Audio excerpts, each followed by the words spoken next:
1951 সাল। বিশ্বজুড়ে বড় বড় পণ্ডিতরা বাজি ধরেছিলেন ভারত টিকবে না, কিন্তু এক বাঙালি এই অসম্ভবকে সম্ভব করার দায়িত্ব নিলেন।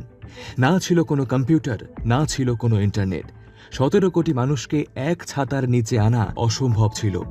ওটা ইলেকশন ছিল না, ওটা ছিল একটা যুদ্ধ। আর সেই যুদ্ধের সেনাপতি ছিলেন বাংলার সুকুমার সেন। 1951 সালের দিকে ভারতের প্রায় 85% মানুষ নিজের নাম সই করতে জানতেন না। সমাধান আনা হলো আইকনিক প্রতীক, জোড়া বলদ, কুঁড়েঘর, সাইকেল ইত্যাদি।